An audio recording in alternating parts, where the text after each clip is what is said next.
Gospel of Luke as the lectionary has presented to us over the past several Sundays. And so this morning we're in Luke 17, beginning in verse 11 and continuing to verse 19, found on page 1096 of your Pew Bible. Luke 17, beginning in verse 11, page 1096 in your Pew Bible. Listen now for the word of the Lord. Now on his way to Jerusalem, Jesus traveled along the border between Samaria and Galilee. As he was going to a village, 10 men who had leprosy met him. They stood at a distance and called out in a loud voice, "Jesus, Master, have pity on us." When he saw them, he said, "Go, show yourselves to the priest." And as they went, they were cleansed. One of them, when he saw he was healed, came back, praising God in a loud voice. He threw himself at Jesus' feet and thanked him. And he was a Samaritan. And Jesus asked, "Were not all 10 cleansed? Where are the other 9? Was no one found to return and give praise to God except this foreigner?" And then he said to him, "Rise and go. Your faith has made you well." This is the word of God for the people of God. Thanks be to God. Well, I was introduced to lepers at an early age, not literally. It was after I went to a movie by an avant-garde Italian film director, Federico Fellini. And I don't even remember what the movie was about, but I do remember the lepers. They lived in caves out of which they crept like vampires, shielding themselves from the light, their heads hooded, their whole bodies hidden under tattered shrouds. The first sound was the tinkle of the bells they wore around their necks. But as they approached the camera, as they approached me, they began to cry out in their tiny voices, "Unclean! Unclean!" They cried out, "Unclean!" as they stretched out their hands for food, hands missing thumbs and missing fingers, which was horrible enough. But then they were close up, right in front of me. And I looked up into their hungry, eaten faces. Faces that have been with me ever since. That is, thank God, literally, the extent of my acquaintance with lepers. But not so for the people of the Bible. Leprosy was a dreaded but common affliction in those days. So common, in fact, that lepers had a prescribed social role and a religious one as well.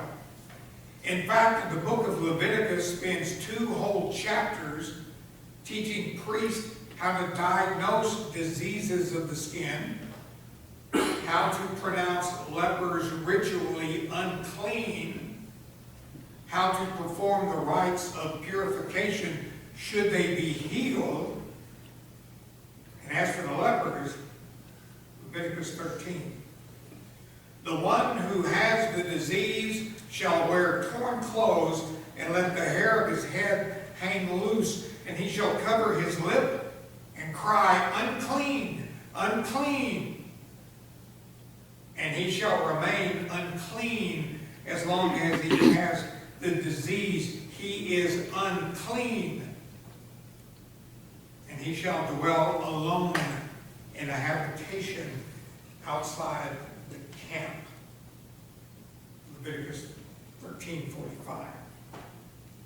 Now, leprosy was not seen, however, as a punishment for sin. It was understood instead as an inexplicable act of God, which made it even more frightening, because if there was nothing you did to deserve leprosy, then it followed that there was nothing you could do to avoid it either. And so lepers were shunned because their disease was contagious, yes, but it was more than that. It was their pain. It was their loneliness. It was their unspeakable fear no one wanted to catch. So they were kept at a distance, barred from the religious community, and declared unworthy of God. They were the unclean outsiders, not to be mistaken as having anything in common with the healthy insiders. You understand? See, they live over there. We live over here. We are not like them. God knows we feel sorry for them. But you've got to be sensible about these things. Now, none of this was challenged by the lepers themselves. They could not work, after all, and they depended upon the charity of the insiders for their livelihood. So they dressed as they were told, and spoke as they were told, and did not cross over the line that had been drawn to separate them from those with unblemished skin. They were obedient. They followed orders. And even when Jesus, the renowned healer of lepers, came to town, they did not break rank. They stood at the proper distance, said the proper things.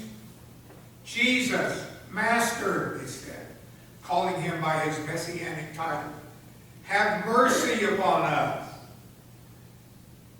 So he looked at them and saw what anyone could see, that they were eaten up with leprosy and needed all the mercy they could get. He didn't touch them. There was no mud. There was no spittle. No talk of faith this time. Just an order. Go and show yourselves to the priest, Jesus said.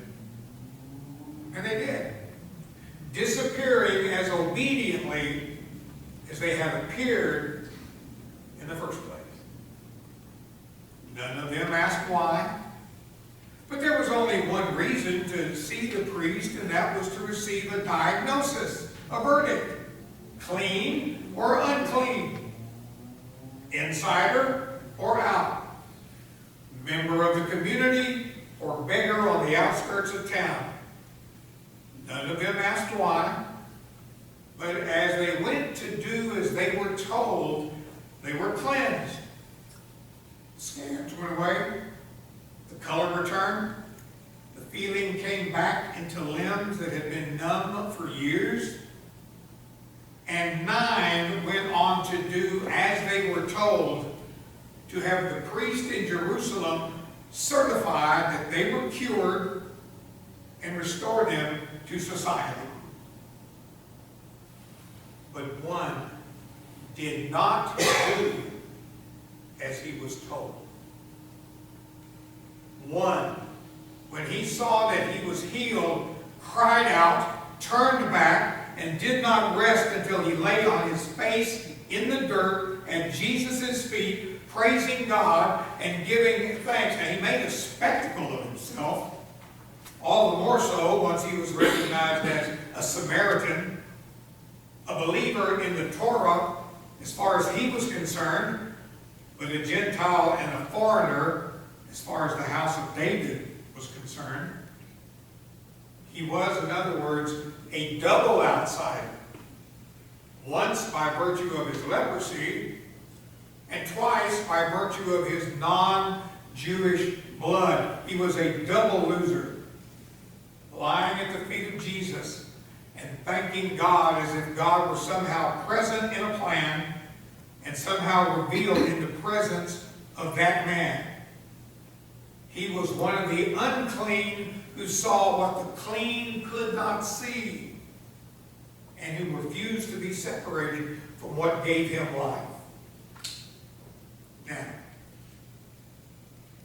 it's hard to say what the 10th leper's response, what kind of effect it had on Jesus.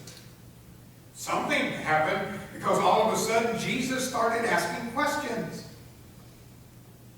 Weren't there 10 lepers here a minute ago? Where foreigner, the only one who knows how to say thank you, he said, and then turned to the 10th leper, rise and go your way. Your faith has made you well. Or when you translate it straight from the Greek, your faith has saved you.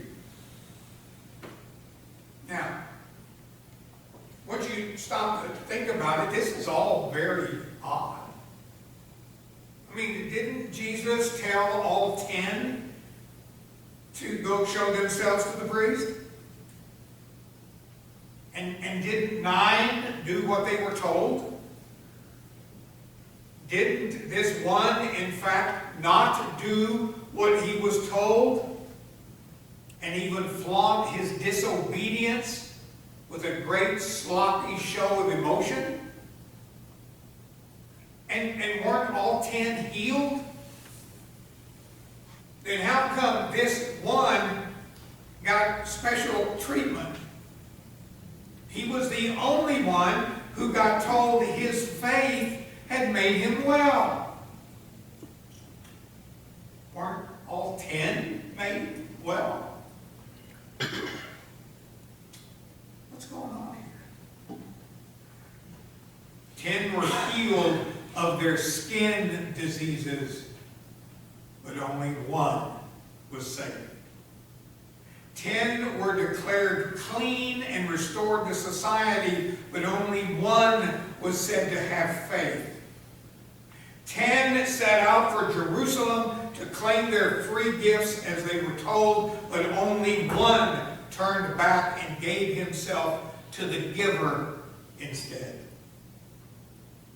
10 behaved like good lepers, good Jews.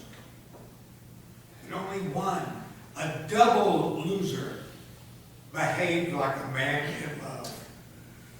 There is a lot going on here.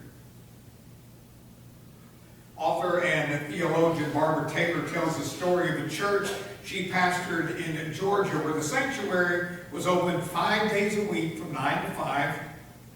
Just like the banks and the businesses that surrounded it, it was a downtown church. She said they like to think of it as a peace offering to their corporate neighbors. They kept it dim and cool inside, a kind of oasis in the middle of the city where passers-by could stop and be quiet for a while, stop and look, stop and listen. But as we know, the city, and not just a city, but now towns, full of all kinds of people, and not everyone comes in with godly intentions. So they installed a closed-circuit television camera to keep an eye on the place, to make sure that no one ran off with candlesticks or did anything unseemly in the pews, like drink or sleep or make out. I mean, you've got to be sensible about these things. So the monitor sat beside the receptionist desk in the church office where the volunteer on the desk could watch over the altar and its furnishings. And one day the receptionist on duty became concerned. There's a man lying face down on the altar steps, she said.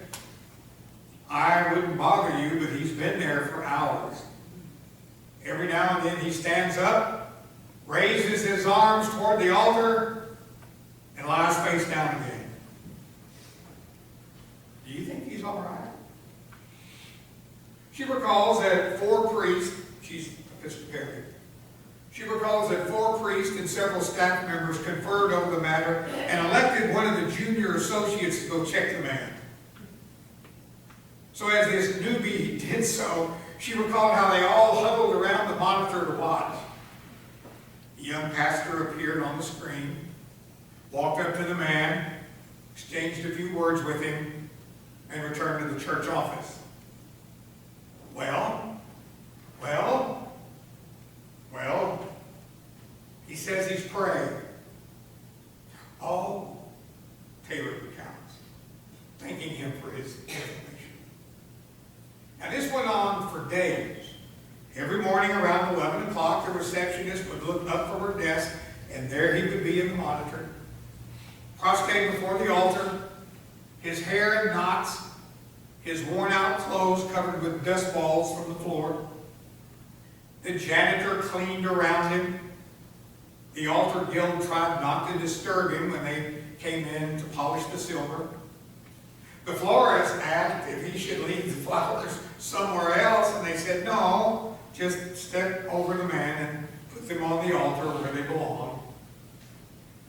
She remembers that they discussed the problem at their version of a session meeting.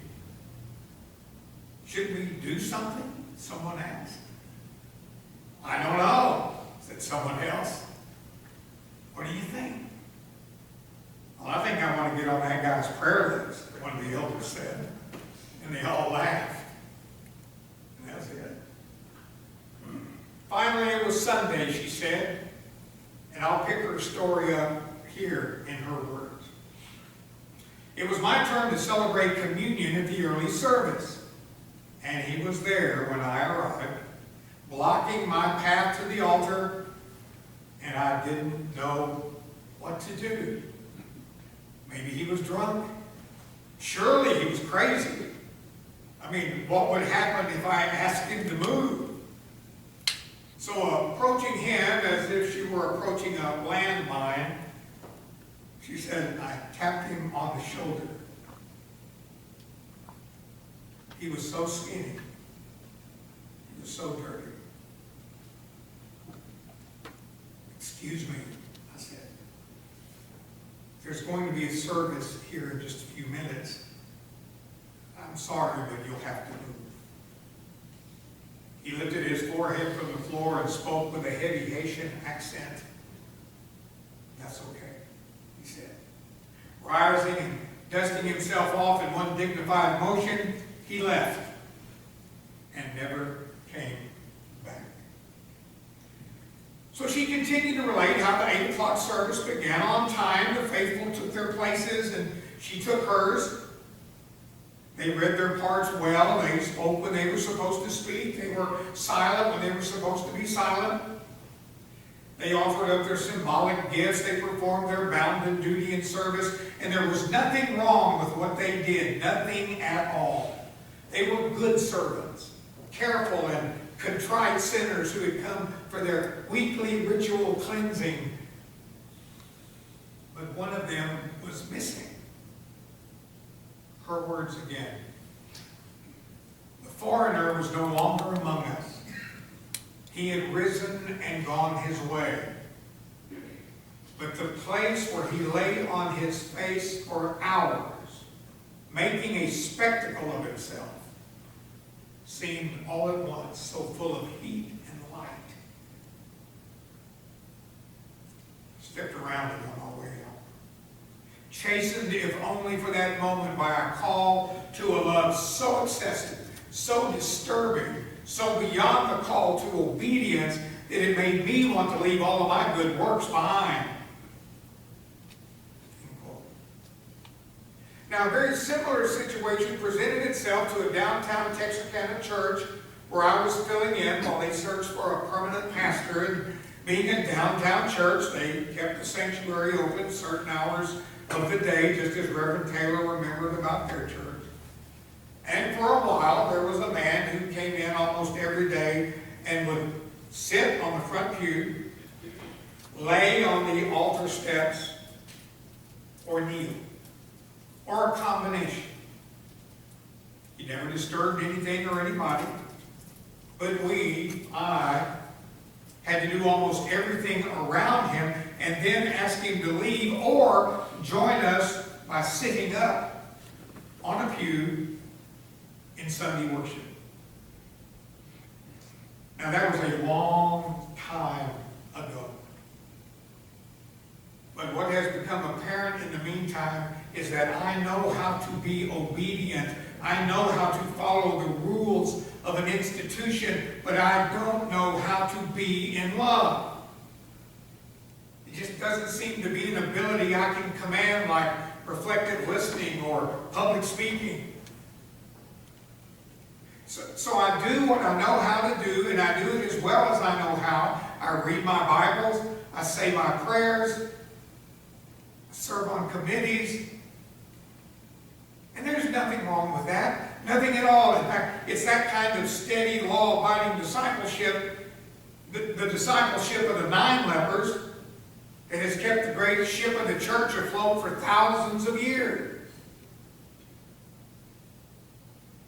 I confess that in placing myself in this story, that I am one of the 9. But it's the 10th leper who intrigues me. It's the outsider. It's the double loser who captures my imagination. The one whose disease I fear, whose passion confounds me, whom I may not see at all, because he doesn't need a preacher, a pastor, or a priest to certify his cure. Where are the 9, Jesus asked. I know where they are. Where's the 10th leper? That's what I want to know. Where is the one who followed his heart instead of his instructions? Who accepted his life as a gift and gave it back again? Whose thanksgiving rose up from somewhere so deep inside him that it turned him around, changed his direction, led him to Jesus who made him well? Where are the 9? No. Where's the 10th? Where is the disorderly one who failed to go along with the crowd? The impulsive one who fell on his face in the dirt? The fanatical one who loved God so much that obedience was beside the point? Where did that one go? Not that I'm likely to go after him. I mean, it's safer here with the 9. We know the rules. We know who does what. We're the ones upon whom the institution depends. But the missing one, the one who turned back, or was turned away, or turned against, where did he go? Who is he? Whom is he with? And what does he know that we don't know? Where are the 9? We are here. Right here. But where? The love of God is the 10th. In the name of the Father, and the Son, and the Holy Spirit.